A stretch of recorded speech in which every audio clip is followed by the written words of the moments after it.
अध्याय 19। माथे पर गीले होठों के स्पर्श से आंखें खुल गई। जी में तो आया कि मुड़कर उनका जवाब दे दूं, पर अभी नींद हावी थी, इसलिए मैंने कुनमना कर फिर से तकिए में सिर छिपा लिया। एनेस्टेसिया उठो, क्रिस्टियन ने दुलार से पुचकारा। नहीं, मैंने आँख भरी। हमें आधे घंटे में मेरे माता पिता के यहाँ डिनर पर जाना है। मैंने बेमन से आंखें खोली तो बाहर अंधेरा दिखा। क्रिस्टियन मुझे बड़ी गहराई से घूर रहा है। चलो, अलसी बिल्ली, जल्दी से उठो। वह उठा और मुझे फिर से चूम लिया। मैंने तुम्हारे लिए एक ड्रिंक रखा है। मैं नीचे जा रहा हूँ। दोबारा सो मत जाना, वरना तुम मुश्किल में पड़ जाओगी। उसने धमकी दी, पर सुर तीखा नहीं है। उसने मुझे हल्का सा चुंबन दिया और बाहर निकल गया। मैं उस अंधेरे कमरे में नींद से भरी आंखों के साथ अकेली रह गई। मैं तरोताजा होने के बावजूद घबराहट महसूस कर रही हूँ। हाय, अब क्या होगा? मैं इसके घरवालों से मिलने जा रही हूँ। वो अभी चाबुक और मुझसे ही खरीदी गई रस्सियों के साथ अजीब अजीब हरकतें करके हटा है, और मैं उसके माँ बाप से मिलने जा रही हूँ। केट भी आ रही है, उसके लिए भी सबसे पहली मुलाकात होगी। चलो, इस बहाने मुझे थोड़ा सहारा मिल जाएगा। मैंने कंधे गोल घुमाए, उनमें जकड़न महसूस हो रही थी। अब समझ में आने लगा है कि वो बार बार निजी ट्रेनर रखकर कसरत करने की बात क्यों करता है। दरअसल अगर मुझे उसके साथ पार पाने की जासी भी उम्मीद रखनी है तो ये सब करना ही होगा। मैं धीरे से बिस्तर से बाहर आई तो देखा कि पोशाक अलमारी के बाहर लटक रही है और चोली वहीं पड़ी है, तो शरीर के निचले हिस्से में पहने जाने वाले अंतर्वस्त्र कहाँ गए?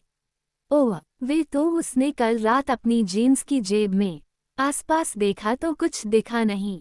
उसने उन्हें वापस क्यों नहीं किया? मैं बाथरूम में पहुंची और हल्के से स्नान के बाद खुद को पोंछ लिया। फिर एहसास हुआ कि यह सब उसने जानबूझकर किया है। वह चाहता है कि मैं अपने मुंह से उन्हें मांगूं और शर्मिंदा हो जाऊं। कौन जाने वह देगा भी या नहीं। ओह, तो ये हम दोनों के बीच का खेल है।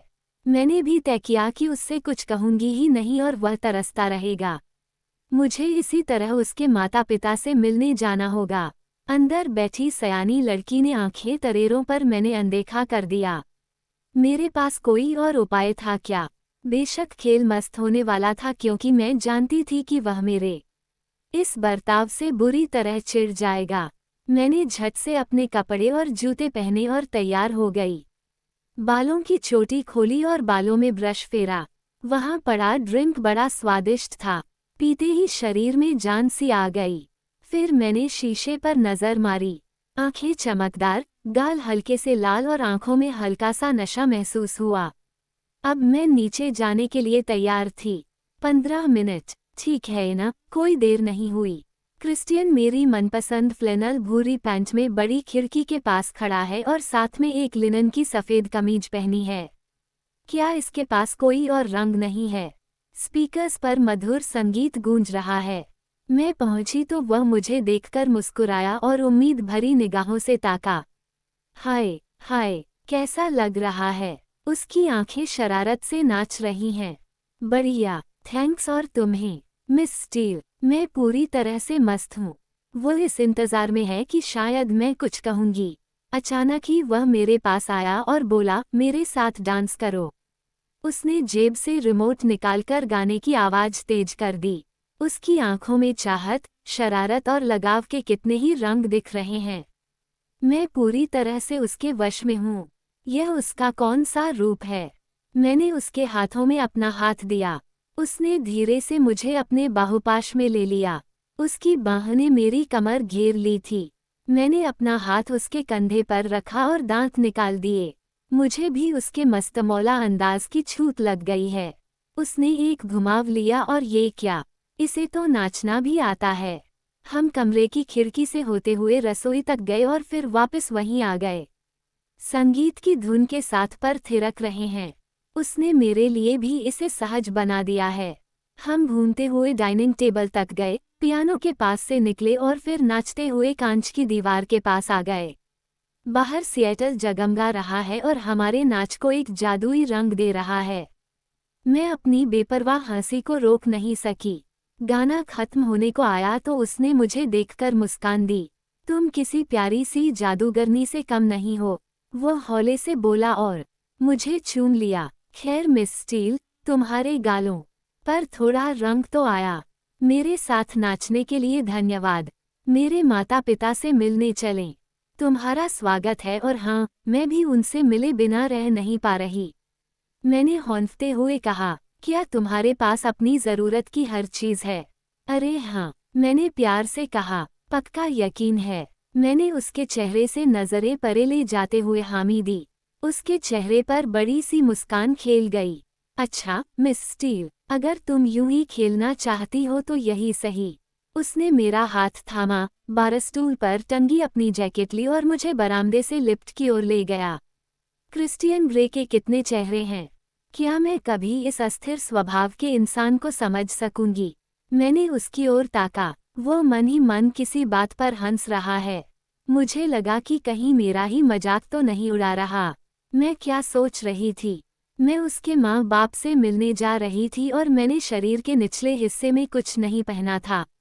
मेरे भीतर बैठी सयानी लड़की ने ऐसा भाव दिया मानो कह रही हूँ, मैंने तो तुझे पहले ही कह दिया था कि इस बारे में सोच ले। उसके अपार्टमेंट के सुरक्षित माहौल में तो ये सब बड़ा मज़ेदार और किसी खेल जैसा लग रहा था, पर अब तो मैं लोगों के बीच जा रही हूँ। उसने मुझे झांका और उसके चेहरे के भाव अचानक बदलने लगे। इसका मूड कितनी तेजी से बदलता है। क्रिस्टियन ने गर्दन के संकेत से पहले मुझे बाहर जाने को कहा। बेशक वह भला इंसान बनने का दिखावा कर रहा था, पर मैं भी क्या कह रही हूँ। बड़ा आया भला इंसान मेरे अधोवस्त्र लिए घूम रहा था। टेलर ने बड़ी ऑडी निकाल ली थी। क्रिस्टियन ने मेरे लिए दरवाजा खोला और मैंने पूरी शालीनता के साथ गाड़ी में बैठने की कोशिश की। मुझे खुशी है कि केट की पोशाक शरीर से चिपकी हुई है और घुटनों तक आ रही है, वरना हम दोनों ही चुपचाप इंटरस्टेट 5 की ओर चल दिए।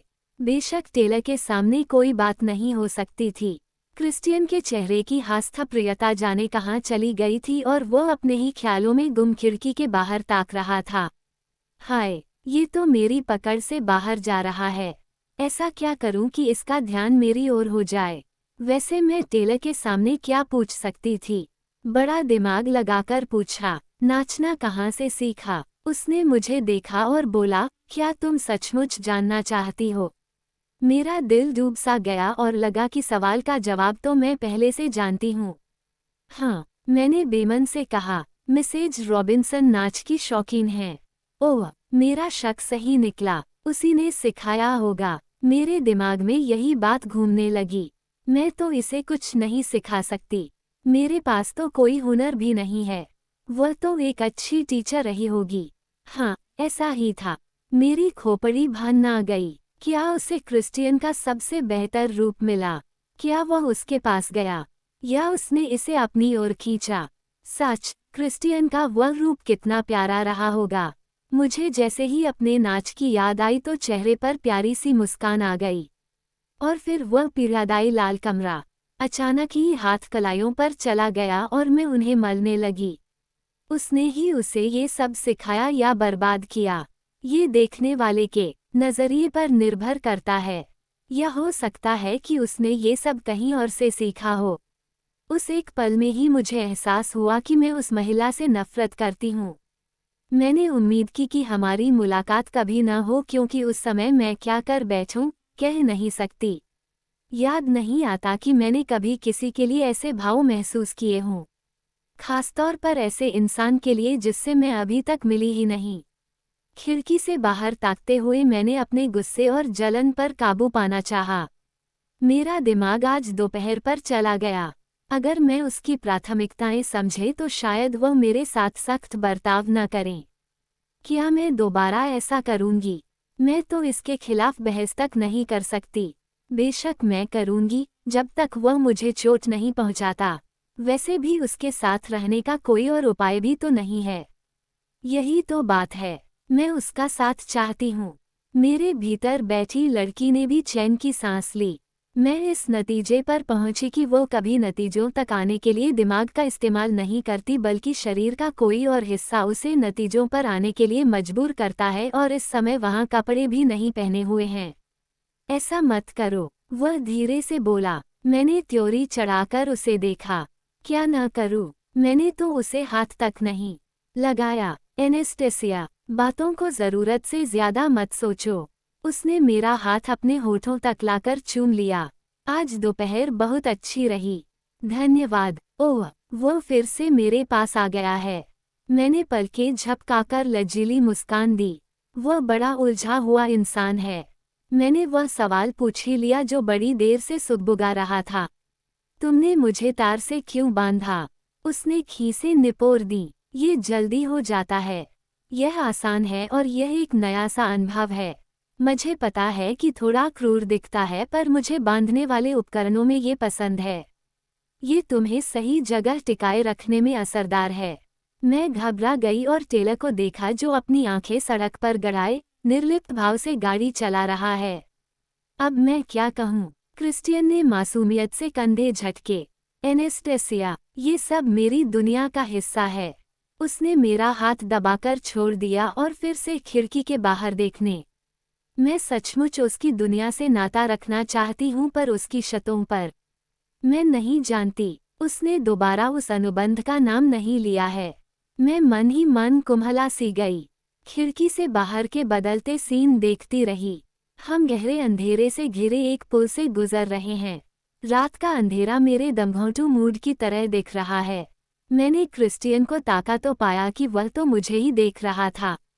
क्या सोच रही हो? मैंने आह भरी। इतना बुरा? काश मैं जान पाती कि तुम क्या सोच रहे हो। मैं भी तो यही कह रहा हूँ, बेबी। करीब 8 बजे ऑडी एक विशाल मैंशन में जाकर रुकी। दरवाजे के आसपास गुलाब ही गुलाब दिख रहे हैं। नज़ारा खूबसूरत है। क्या तुम तैयार हो? क्रिस्टियन ने पूछा। इस दौरान टेलर ने बड़ा दरवाजा खोला। मैंने हामी दी और उसने मेरा हाथ दबाकर तसल्ली देनी चाहिए। मेरे लिए भी पहली बार है। वैसे शर्त लगा लो, तुम यही सोच रही हो कि काश तुम पूरे कपड़ों में होती। उसने चिढ़ाया। मैं घबरा गई। मैं तो उस बारे में भूल ही गई थी। शुक्र है कि टेलर गाड़ी से बाहर था और उसने यह बात सुनी नहीं। मैंने क्रिस्टियन को तेवर दिखाए और वह खीसें निपोरने लगा। हम गाड़ी से बाहर आ गए। डॉक्टर ग्रेस ट्रैवलिंग ग्रे घर के दरवाजे पर हैं। वे हल्की नीली रेशमी पोशाक में बहुत ही सौम्य व शालीन दिख रही हैं। उनके साथ ही लाल बालों वाले एक पुरुष को खड़े देखा। बेशक वे उनके पति और क्रिस्टियन के पितामी ग्रे ही हैं।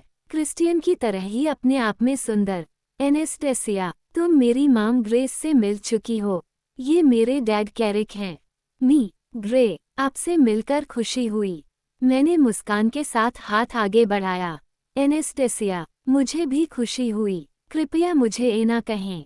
उनकी नीली आंखें कोमल व मृदु हैं। एना, तुम्हें दोबारा देखकर बहुत अच्छा लगा। ग्रेस ने प्यार से गले लगाया। आओ डियर, क्या वह आ गई? मैंने घर के अंदर से चिल्लाने की आवाज़ सुनी। मैंने क्रिस्टियन को घबराहट से ताका। वह या होगी, मेरी छोटी बहन। उसने हल्की खींच से कहा। उसके शब्दों से बहन के लिए प्यार उमड़ता दिख रहा है और बहन का नाम लेते ही उसकी आंखों में एक चमक सी आ गई। बेशक वो उसे चाहता है। ये तो नई बात पता चली। लंबी, सुडौल और स्याह बालों वाली या हॉल में दंदनाती हुई दौड़ी आई। तकरीबन मेरी उम्र की होगी। एनेस्टेसिया, मैंने तुम्हारे बारे में बहुत कुछ सुना है। उसने मुझे कसकर गले से लगा लिया। ओह, मैं उसके उत्साह में डूब गई। इना प्लीज, मैं हौले से बोली और वह मुझे एक विशाल कमरे में खींच ले गई। गहरे रंग के लकड़ी के फर्श और आलीशान कालीन और दूसरी मंजिल पर जाती हुई प्यारी सी सौड़ियां। वह आज से पहले किसी लड़की को घर नहीं लाया। इया की आंखें उत्तेजना से चमक रही हैं। मैंने देखा कि क्रिस्टियन अपनी आंखें नचा रहा था। मैंने त्योरी चढ़ाई और उसने मुझे देखकर आंखें सिकोड़ दी। इया शांत हो जा, ग्रेस ने दुलार से फटकारा। हेला डार्लिंग। उन्होंने क्रिस्टियन के दोनों गाल चूम लिए और उसने अपने डैड से हाथ मिलाया। हम सब मुड़े और उनके लिविंग रूम की ओर चल दिए। इया ने मेरा हाथ नहीं छोड़ा था। कमरा काफी बड़ा है और क्रीम, भूरे, हल्के नीले रंगों से सजा है, बहुत ही आरामदेह और स्टाइलिश। केट और एलियट एक काउच पर लिपटे बैठे हैं। उनके हाथों में शैंपेन के गिलास हैं। केट मुझसे उछलकर गले मिली और इया ने मेरा हाथ छोड़ दिया। हाय एना, वह धमकी। क्रिस्टियन, उसने बड़ी ही औपचारिकता से कहा और क्रिस्टियन ने भी उतना ही औपचारिक अभिवादन किया। इलियट ने एक झटके से मुझे बाहों में भर लिया। ओए, ये क्या है? इना को गले से लगाने का सप्ताह चल रहा। दरअसल मैं प्यार के इस रूप की इतनी आदी नहीं हूँ। क्रिस्टियन साथ ही खड़ा था। उसकी अंगुलियां मेरे शरीर से बेजा हरकतें करने लगीं। ओह, सभी आसपास खड़े हैं। मैं इस इंसान का क्या करूं? ड्रिंक्स मी। ग्रे ने माहौल बदला। प्रोसेको मेरे और क्रिस्टियन के मुंह से एक साथ निकला। प्लीज। ओह, ये तो हद हो गई। तुम दोनों तो बोली भी एक ही बोल रहे हो। इया ने ताली बजाई और कमरे से निकल गई। मैं लाल पड़ गई और इलियट के साथ बैठी केट को देखा। अचानक दिमाग में आया कि कहीं क्रिस्टियन ने मुझे इसी वजह से तो नहीं बुलाया क्योंकि केट यहाँ है। इलियट तो बड़ी खुशी से केट को मिलाने ले आया होगा और क्रिस्टियन फंस गया था क्योंकि केट मेरे बारे में यहाँ आते ही बक देती। उसे मजबूरन मुझे भी यहाँ लाना पड़ा। मैंने इस सोच पर त्योरी चढ़ाई। ये जानकर तो मन ही कसला हो गया। भीतर बैठी सयानी लड़की को ताना कसने का मौका मिल गया। क्यों, अब समझ आया बेवकूफ़ लड़की। डिनर तैयार है, ग्रेस ने कहा और इया साथ ही बाहर आई। क्रिस्टियन ने मुझे हैरानी से देखा। बैठो, उसने एक काउच पर बैठने का संकेत किया और मैंने वही किया जो कहा गया था। फिर ध्यान से अपनी टांगें मोड़ लीं। वह मेरे पास बैठ गया पर मुझे छुआ नहीं। इना, हम छुट्टियों की बातें कर रहे थे। मी, ये बोले। इलियट ने तय किया है कि वह एक सप्ताह के लिए केट के परिवार के साथ बारबाडोस जाएगा। मैंने केट को देखा और उसने चौड़ी सी मुस्कान दी। वो खुश है। कैथरीन केविना, जा शांत रह। क्या तुम भी डिग्री लेने के बाद ब्रेक लेने जा रही हो? उन्होंने पूछा। मैं सोच रही हूँ कि कुछ दिन के लिए जॉर्जिया हो आऊं। मैंने जवाब दिया। क्रिस्टियन ने 2 बार हैरानी से पलके झपकाए। हाय, मैंने उसे तो इस बारे में बताया तक नहीं। जॉर्जिया, वह हौले से बोला। मेरी माम वहाँ रहती हैं और मैं उनसे काफ़ी समय से नहीं मिली। तुम कब जाने की सोच रही हो?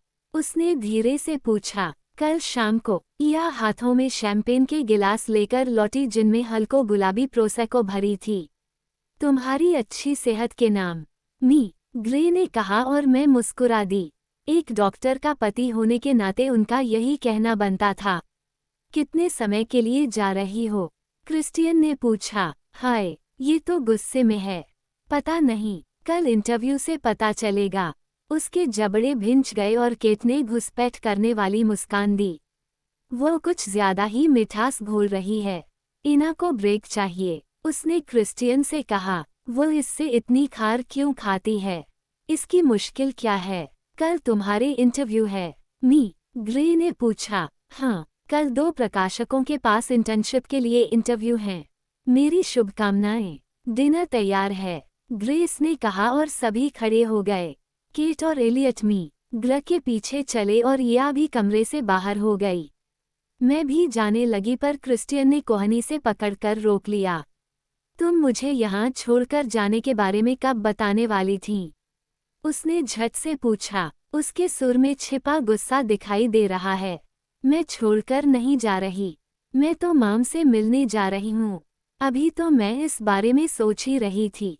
हमारे प्रबंध का क्या होगा? अभी तो कुछ तय नहीं हुआ है। उसने आंखें सिकोड़ों और खुद को याद दिलाया। फिर वह मुझे कमरे में ले गया। ये बात अभी खत्म नहीं हुई। उसने डाइनिंग रूम में जाते हुए धमकी दी। ओह, मर गए आज तो। डिनर का कमरा देखकर तो मुझे हीचमैन वाला कमरा याद आ गया। गहरे रंग की लकड़ी की मेज पर एक फानूस टंगा था और दीवार पर बहुत सुंदर कारीगरी वाला शीशा टंगा है। मेज पर सफ़ेद लिनन बिछा है और उसकी सजावट भी देखने लायक है।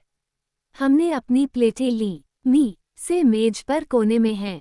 मैं उनके दाएं हाथ पर बैठी और क्रिस्टियन मेरे साथ बैठा है। मी, ग्रे ने रेड वाइन की बोतल खोली और केट को परोसी। इया क्रिस्टियन के साथ बैठी और उसका हाथ पकड़कर कसकर दबा दिया। क्रिस्टियन ने उसे गर्माहट से भरी मुस्कान दी।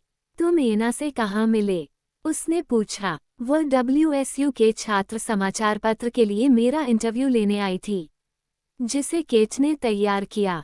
मैंने जानकर कहा ताकि बात दूसरी ओर चली जाए।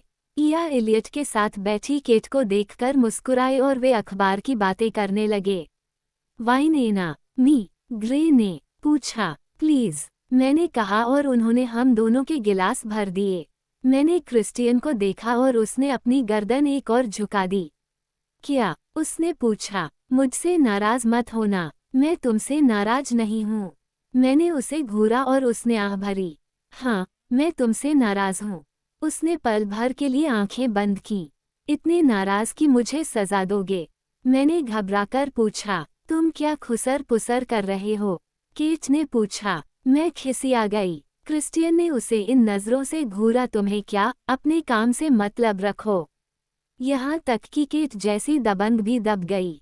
मैं जॉर्जिया के बारे में बात कर रही थी। मैंने आपसी कड़वाहट को मिटाने के लिए शहद घोला। जब तुम शुक्रवार को जोस के साथ बार गई थी तो वह कैसा था? केट ने पूछा। उसकी आंखों में दुष्टता से भरी चमक दिखी। केट, दफा हो तू। मैंने उसे आंखें दिखाई। वो कर क्या रही है? उसने भी आंखें दिखाए और मुझे एहसास हुआ कि वो क्रिस्टियन को जलाना चाह रही है। वो उसके बारे में जानती ही क्या है? मैंने सोचा कि बात निपटानी तो पड़ेगी। वह ठीक था। मैं बुदबुदाई। क्रिस्टियन आगे की ओर झुका। सचमुच इतना गुस्सा हूं कि दो लगाए बिना नहीं रह सकता। अरे नहीं, मैं अंदर ही अंदर सिकुड़ गई। ग्रेस 2 प्लेटें लेकर आई और उनके साथ एक सुंदर नवयुवती ने कदम रखा।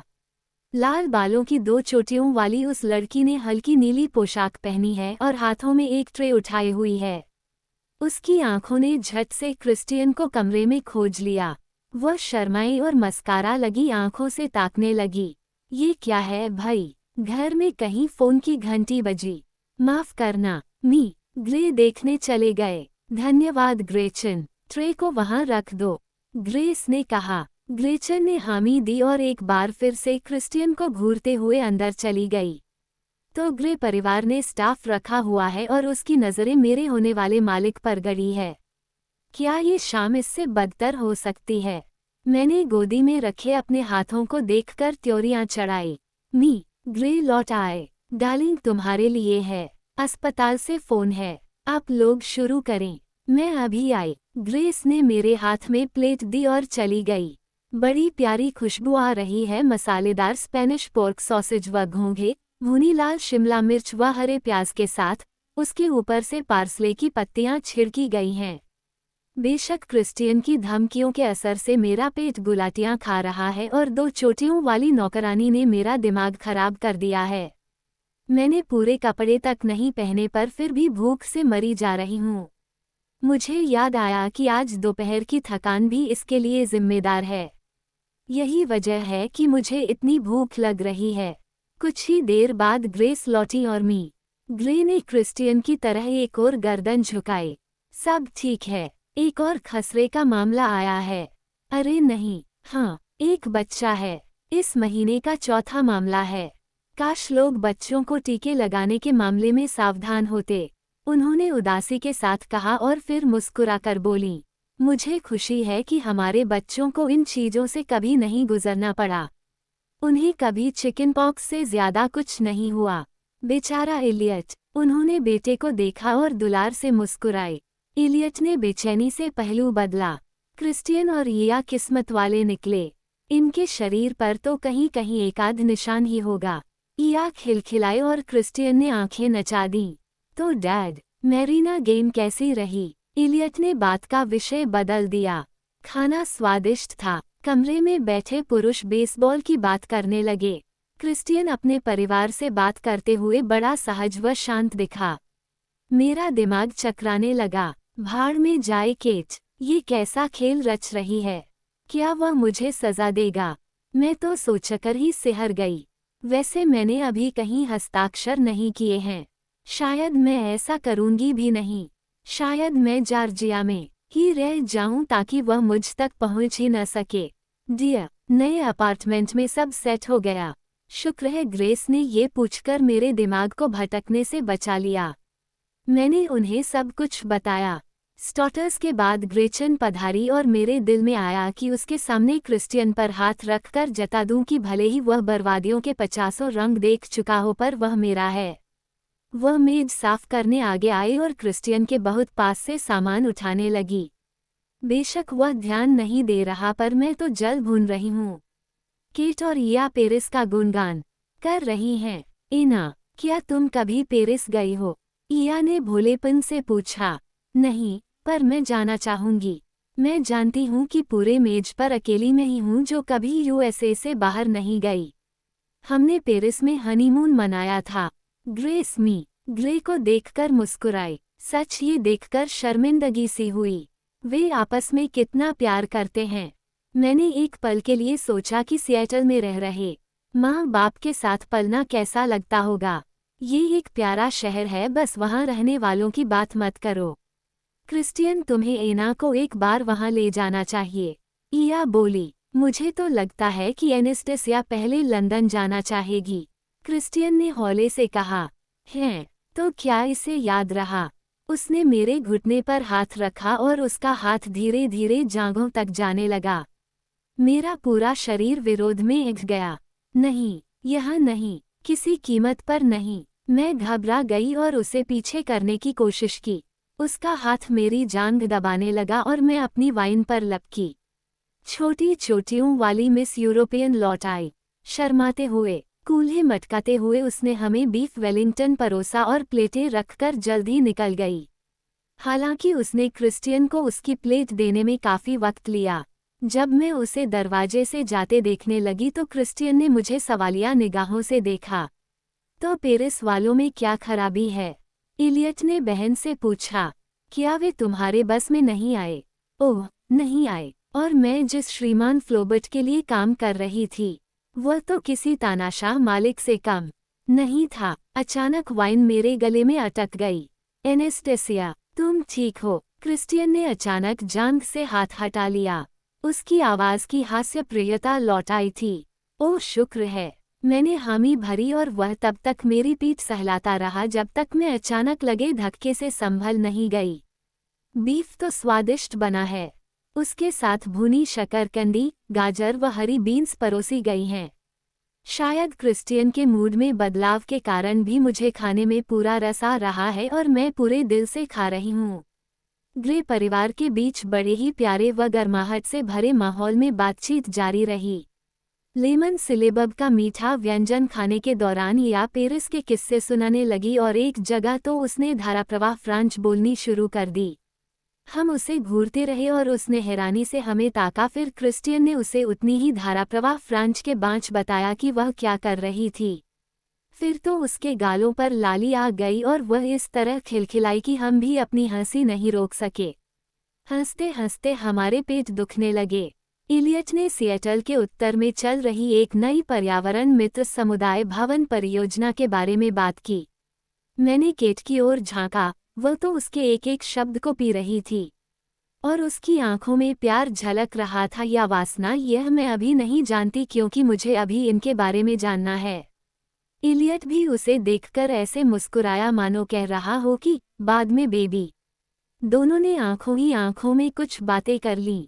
मैं उन्हें देखकर खिसिया गई। मैंने आह भरी और अपने 50 शेड्स को देखा। मैं उसे सारी जिंदगी यूं ही निहार सकती थी।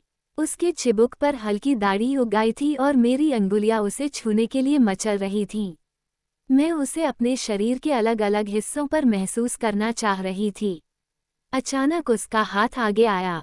अपने होंठ मत काटो, मैं ऐसा करना चाहता हूँ, वह हौले से बोला। ग्रेस और इया हमारे बर्तन समेट रही हैं और तीनों पुरुष वाशिंगटन स्टेट में सोलर पैनलों के बारे में चर्चा कर रहे हैं। क्रिस्टियन को शायद मजा नहीं आया। उसने उठकर मेरा हाथ थामा और बोला, चलो तुम्हें बाहर दिखा लाऊं। मुझे पता है कि मुझे हाँ कहना चाहिए पर मैं उस पर भरोसा नहीं करती। इससे पहले कि मैं जवाब देती, मुझे उसके साथ जाना पड़ा। उसकी आंखों में चमकती भूख साफ देखी जा सकती थी। माफ कीजिएगा, मैंने ग्रे से कहा और हम बाहर आ गए। वह मुझे हॉल से किचन में ले गया। वह नौकरानी तो कहीं नहीं दिखी पर ग्रेस और या डिशवाशर में बर्तन लगा रही हैं। मैं एनेस्टेसिया को पिछला बरामदा दिखाने ले जा रहा हूँ। क्रिस्टियन ने बड़ी मासूमियत से अपनी माँ से कहा। उन्होंने प्यारी सी मुस्कान दी और या ड्राइंग रूम में चली गई। हम पिछले बरामदे वाले इलाके में से निकले। वहाँ भूरे पत्थर के टबों में पौधे और बेलें लगी हैं और कोने में कुछ कुर्सियाँ लगाई गई हैं। क्रिस्टियन उस सारी जगह को पार कर उस ओर चला गया जहाँ पानी में खड़ी 2 नौकाएं दिख रही हैं। वहाँ से सिएटल का नज़ारा भी बहुत प्यारा लग रहा है। जेटी के पास ही एक बोट हाउस है। ये सचमुच अद्भुत है। उसने मुझे खींचा और मेरे पाँव घास में धंसने लगे। क्या हुआ? मैं हील पहनकर चल नहीं पा रही। उसने अचानक मुझे कंधों पर उठा लिया। मैं हैरानी से चिल्लाई तो एक धौल जमा दिया, आवाज़ धीमी करो, कोई सुन लेगा। वो गुर्राया। अरे नहीं, ये क्या बात हुई? पता नहीं जॉर्जिया, मेरा होंठ काटना। उसे किसी बात पर गुस्सा आया हुआ है। हम कहाँ जा रहे हैं? Boat house. मैं उसके नितंबों पर झूल रही हूँ और वो मुझे कंधे पर लादे लॉन में चलता जा रहा है। क्यों? मैंने हौंफते हुए पूछा। मैं तुम्हारे साथ अकेले में कुछ पल बिताना चाहता हूँ। किस लिए? क्योंकि मैं पहले तो तुम्हें फटकारूंगा और फिर हम शारीरिक संबंध बनाएंगे। क्यों? अब मैंने धीरे से पूछा। तुम जानती हो क्यों? वो फुफकारा। मुझे तो लगा था कि तुम वर्तमान में जीने वालों में से हो। हाँ, इना मैं इस समय पूरी तरह से वर्तमान में हूँ। मुझ पर भरोसा करो। हाय, अब क्या करूँ?